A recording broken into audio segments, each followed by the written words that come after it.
Bonjour à tous, aujourd'hui on commence par la visite de la ville de Cargèse et de son église grecque orthodoxe.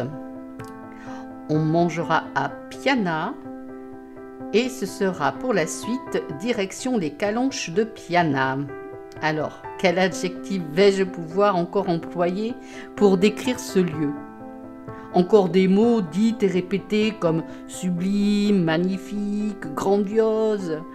Les mots parfois ne suffisent plus devant un tel spectacle. Le mieux est encore de se faire ses propres souvenirs et vocabulaire. Je vous souhaite un bon visionnage.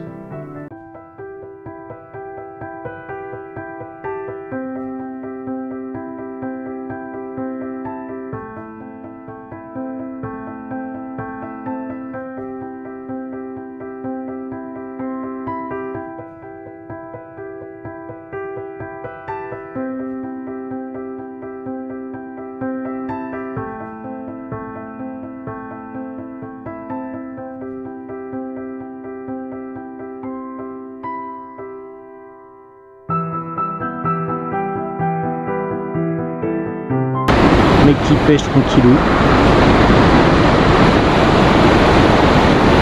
Ils ont intérêt à être sportifs les Poscailles.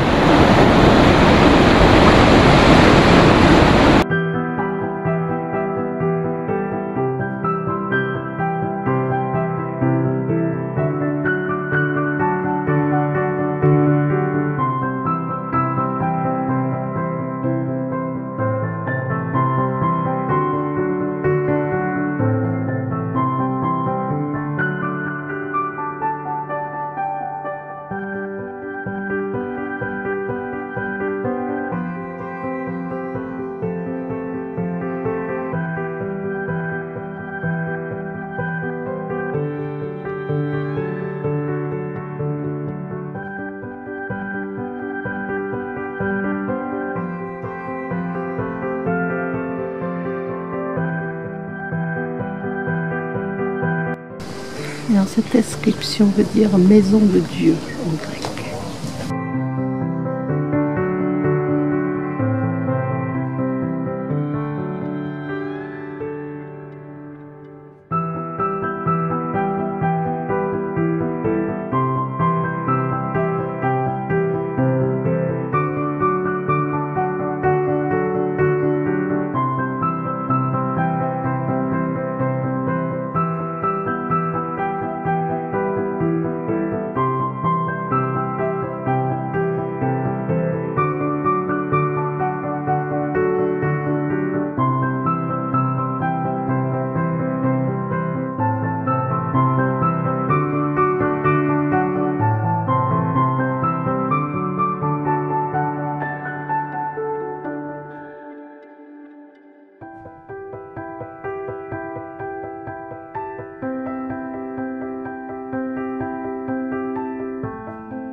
Petit resto, filet de dorade pour moi, et toi c'est Tartare de thon. Tartare de thon.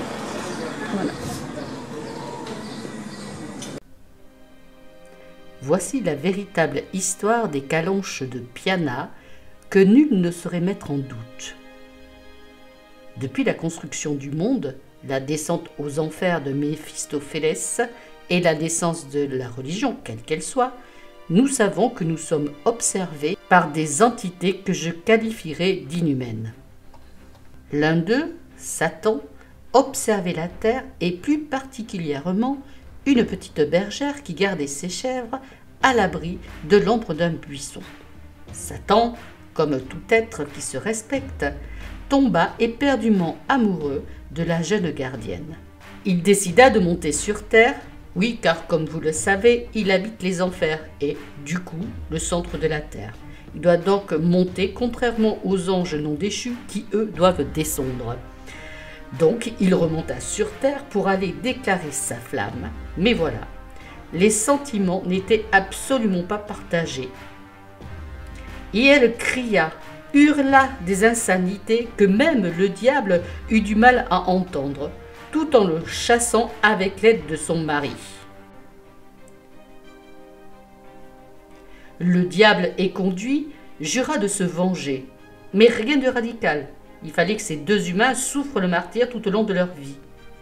De quelques coups de griffe acérés, il découpa, creusa, éviscéra la montagne afin qu'elle soit le plus inaccessible possible. Là où se trouvait Champ était à la place des aiguilles montant à plusieurs mètres de haut, aux couleurs de sa colère. En clair, c'était l'enfer sur terre.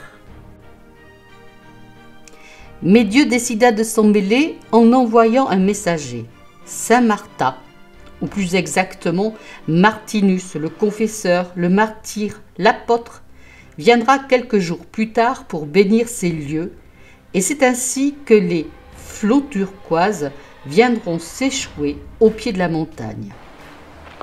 Ceci a eu pour but d'adoucir la rugueur des paysages nés de la haine et de la vengeance. Voilà comment est né le golfe de Porto. D'autres vous raconteront des fadaises, des billevesées, du genre que ce serait né lors de la création de la Terre, ou dans les mêmes styles, mais au fond de nous, ou de notre cœur, nous savons bien que la science n'explique pas tout.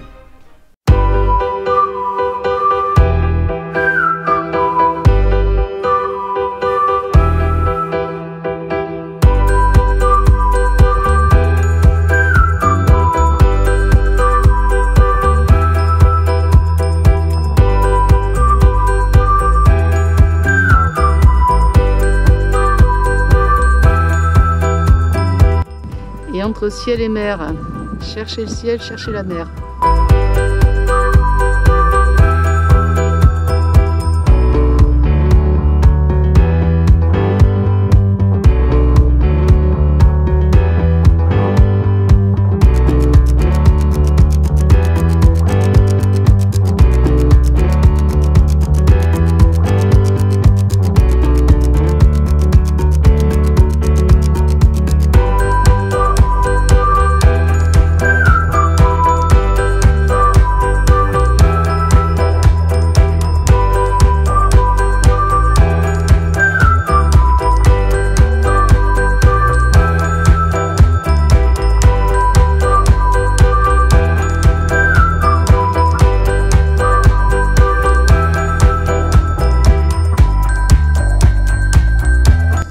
Se mettre à l'ombre.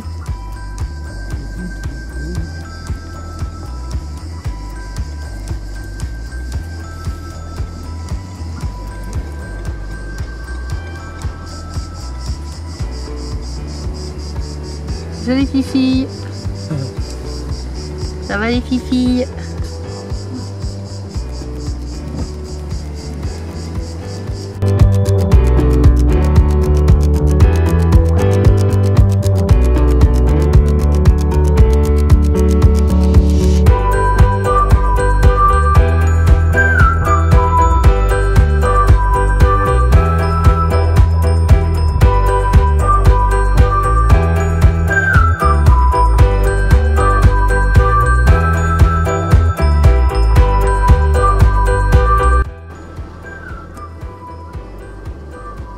Donc Madame la Vache, et à côté là-bas, résumé, Bébé Vache. Et ça rumine, ça cet estomac, tant que...